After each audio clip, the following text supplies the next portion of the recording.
Sahabat, sebagai seorang leader, Anda harus memahami makna resiliensi.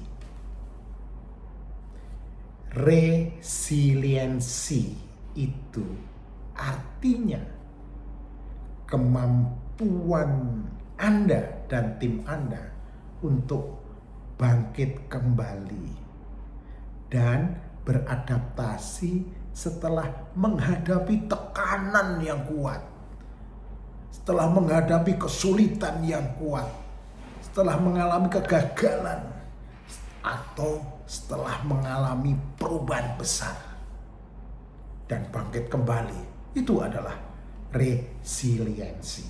Anda harus paham itu. Dan Anda harus punya strategi untuk membangun resiliensi. Bayangkan kalau Anda lihat pohon bambu yang melengkung saat diterpa angin. Angin kencang menerpa bambu. Dia melengkung tetapi tidak patah. Dan kembali tegak saat angin reda. Itulah inti resiliensi. Itulah inti resiliensi. Jadi, sahabat, sebagai seorang leader, beberapa hal penting di dalamnya masalah resiliensi ini adalah menyangkut ketahanan mental. Ketahanan mental. Dia tidak akan menyerah ketika keadaan berat, tetapi tetap bisa berpikir jernih. Yang kedua adalah yang penting di dalam resiliensi adalah adaptasi. Artinya adaptasi adalah menyesuaikan diri dengan situasi baru. Alih-alih terpaku pada cara lama, dia pakai metode baru. Dia berinovasi untuk menciptakan sistem baru. Menyesuaikan dengan ekosistem yang ada. Menyesuaikan dengan gangguan-gangguan yang ada. Yang ketiga, dia pulih. Artinya dia mampu memproses rasa sakit atau kekecewaan, lalu belajar dari pengalaman itu untuk jadi lebih kuat. Ini adalah beberapa hal penting di dalam resiliensi. Ketahanan mental nomor 1, adaptasi, dan ketiga adalah pulih dari keadaan yang terburuk. Sahabat, dalam konteks sehari-hari, orang yang resilient bukan berarti tidak pernah sedih atau stres. Pernah sedih, pernah stres.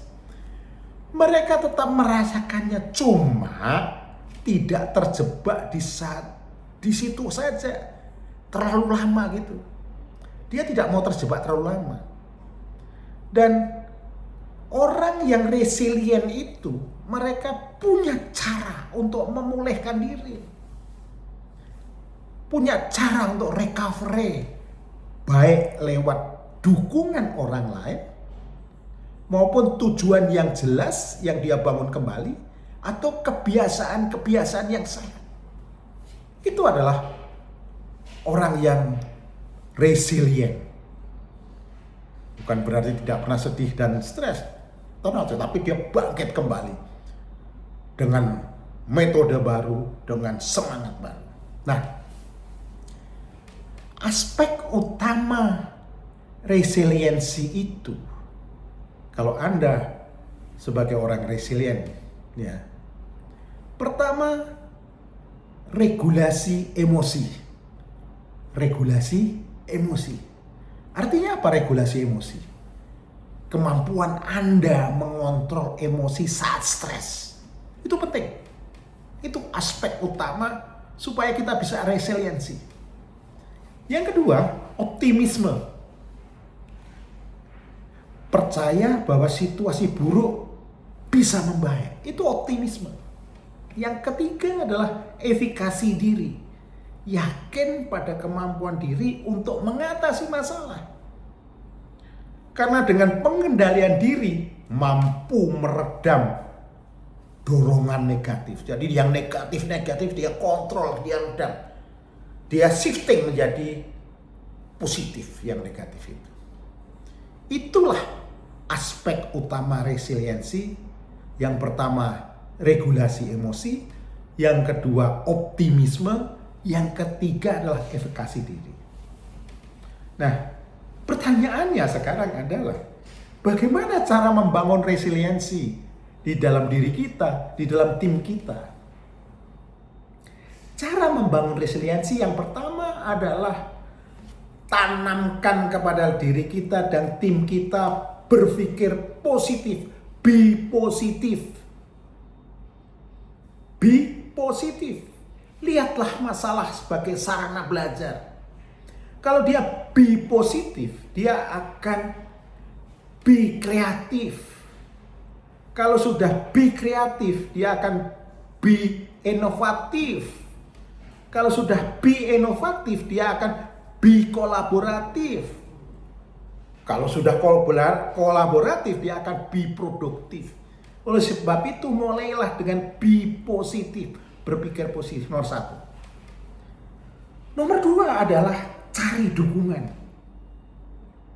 Jadi, jalin hubungan baik dengan teman-teman, ya, teman-teman yang lain, apakah juga teman-teman di dalam kantor kita, teman-teman yang tidak di kantor kita, jalin hubungan baik dengan keluarga-keluarga kita.